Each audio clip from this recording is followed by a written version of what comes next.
Under the crimson glow of the blood moon, legends speak of the last witches, keepers of forbidden knowledge, bound by ancient pacts, and hunted by those who feared their power.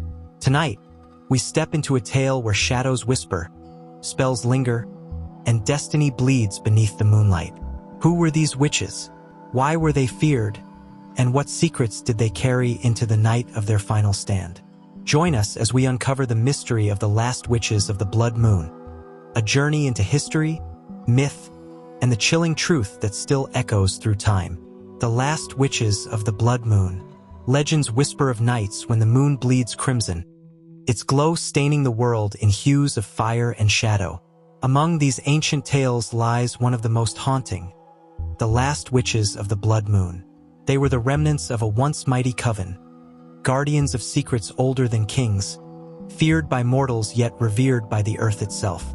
Their story, preserved in fragments of myth, lore, and cautionary whispers, is one of sacrifice, rebellion, and the eternal tension between humankind and the arcane.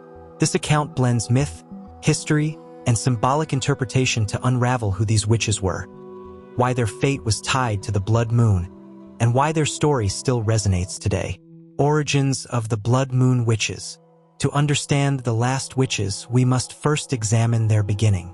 Centuries before kingdoms rose from the soil, long before temples and churches claimed dominion, the world was raw, untamed, and teeming with forces beyond comprehension. The moon, in its phases, was seen as a cosmic mirror of life and death. A full moon marked renewal, but a blood moon was viewed as a veil thinning between realms, the living and the dead, the mortal and the divine. The witches of the blood moon were said to be born under this rare lunar phenomenon. Unlike ordinary witches, who channeled magic through herbs, chants, or sigils, blood moon witches carried the essence of the moon's power within their veins. Their blood glowed faintly under moonlight, and their eyes reflected crimson when the lunar eclipse painted the night sky. Some believed they were descendants of lunar deities. Others claimed they were cursed children abandoned under eclipses. Whatever their true origin, one fact remained. Their magic was vast, primal, and feared. The rise of the coven. The coven of blood moon witches flourished in secret groves, deep forests, and stone circles carved into mountainsides. Unlike many covens fractured by rivalries, theirs was bound by strict rites of sisterhood. The blood moon itself determined their hierarchy. The eldest witch who survived the eclipse's night became High Seer, while others took roles as healers, weavers of storms, keepers of shadows, or singers of the dead. Their rituals were grand spectacles. At the peak of the eclipse, the witches would gather, their chants rising like wind through branches, drawing power from the shadowed moon. They could summon rain to quench droughts, heal incurable sicknesses, or, in darker times, unleash plagues upon oppressors. To the people who lived near them, the witches were both a blessing and a curse. Villagers sought them for cures, harvest blessings, and charms against spirits. Yet the same villagers whispered that failing to honor them would invite calamity. Conflict with the kingdoms. As human kingdoms rose, the blood moon witches became targets. Kings, eager to consolidate control, feared their influence. Priests declared them heretics, painting their rituals as pacts with demons. Their healing was branded sorcery, their wisdom called blasphemy. Armies marched into forests, burning groves where witches had gathered for centuries. Stone circles were toppled, sacred trees felled. The witches fought back with storms, illusions, and curses that haunted entire dynasties. But with every conflict, their numbers dwindled. The blood moon, once a time of triumph, became a night of mourning. Each eclipse marked fewer voices in their chants, fewer sisters in their circle. The prophecy of the last witches. Legends claim that a prophecy haunted the coven. When the 13th blood moon crowns the skies, the coven shall dwindle to 3. These shall be the last witches, who hold the fate of the world in their hands. They shall either seal the rift of shadows or unleash eternal night. For centuries, the witches dismissed it as a warning or metaphor. Yet as kingdoms grew stronger and persecution spread, the prophecy felt less like myth and more like inevitability. By the time of the 13th eclipse, only 3 witches remained. Their names are etched in fragments of song.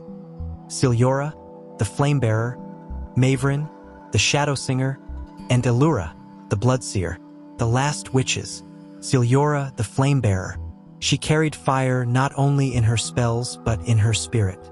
Born during a lunar eclipse that coincided with a comet, Ciliora was said to wield flames that could burn underwater. She became the defender of the Coven, waging battles against kings who sought to destroy them. Her body bore countless scars, yet her determination never wavered. Maverin, the Shadow Singer. Unlike Ciliora, Maverin embraced subtlety. Her magic wove illusions, cloaking forests, and guiding spirits. She was the keeper of lost voices, singing songs that made ghosts dance or enemies fall into endless sleep. Her role was to protect the Coven's wisdom, hiding grimoires and memories within shadows themselves. Allura, the Bloodseer. The youngest of the 3, Allura was born directly beneath the 13th blood moon. Her visions came in dreams and trances, and unlike others, she could glimpse both the future and the past. Her power was volatile, sometimes blessing, sometimes curse. She became the heart of the prophecy, for her very blood was said to hold the key to sealing or breaking the world. The blood moon of betrayal. The 13th blood moon was unlike any before. Entire kingdoms watched the sky darken and glow red. Priests declared it an omen. Armies marched into the witches' last sanctuary, and the Coven's enemies prepared for annihilation. The 3 witches performed their greatest rite, chanting to preserve their power. But betrayal came not from mortals, it came from the moon itself. Allura's visions revealed that the moon demanded sacrifice, one which must die to seal the rift of shadows, preventing darkness from consuming the earth. If they refused, eternal night would spread, and the world would drown in chaos. The sisters argued. Ciliora, ever fierce, offered her life in fire. Maverin, protective and secretive, declared her duty was not yet done. Allura, as the seer, insisted the choice was hers, for her blood was already bound to the moon. In the end, no clear decision was made. Armies stormed their sanctuary. The witches unleashed their final fury, storms tearing banners, shadows devouring soldiers, fire consuming siege engines. But in the chaos, Allura slit her own palm, letting her blood fall upon the altar of stone. The moon brightened, the earth trembled. A rift that had begun to open in the sky sealed shut. The armies fled in terror, but when the light faded, only silence remained. Ciliora and Maverin were gone, leaving Allura kneeling alone, her eyes reflecting both sorrow and peace. Chapter 6. Symbolism of the Behemoths. Beyond physical terror, the Behemoths carried symbolic weight. Each represented primal fears, elemental chaos, and the arrogance of civilizations that forgot their fragility. Valor embodied permanence and inevitability, the crushing weight of time, immovable and eternal. Tarkal symbolized hunger without end, the ocean's insatiable consumption. Nasara reflected deception and uncertainty, the fear of what cannot be trusted. Korthuin was wrath, destruction born of hubris, fire consuming all. Together, they were reminders that humanity's dominion was temporary. Civilizations might rise and fall, but nature's primordial powers would always outlast them. Nightfall forced mortals to confront their insignificance in the grand cosmos. Chapter 7. The Turning Point.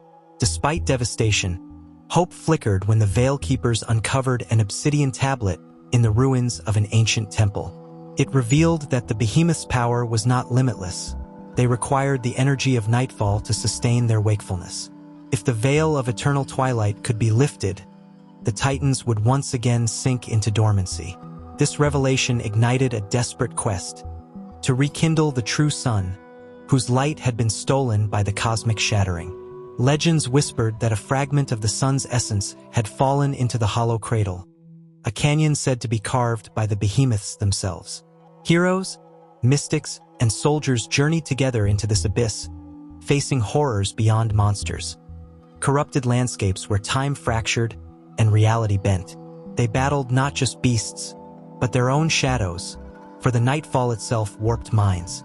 The The quest was less about defeating the Behemoths and more about restoring balance, proving that humanity could endure against forces older than stars. Chapter 8. The Final Confrontation. The climax of Nightfall came when Korthuin, the Ashbringer, descended upon the hollow cradle to guard the sun fragment. His arrival was apocalyptic. Skies burned, rivers vaporized, and entire armies crumbled beneath waves of fire. Yet the coalition pressed on. The Veil Keepers inscribed the sigils of binding into the canyon walls, while warriors bought precious moments with their lives. The fragment of the sun was rekindled through sacrifice, bursting into a flare of golden light unseen for centuries. The Behemoths roared in defiance, their colossal forms writhing as the veil dissolved. One by one, they collapsed into slumber, dragged beneath the earth once more. The skies cleared. The stars returned to their natural glow.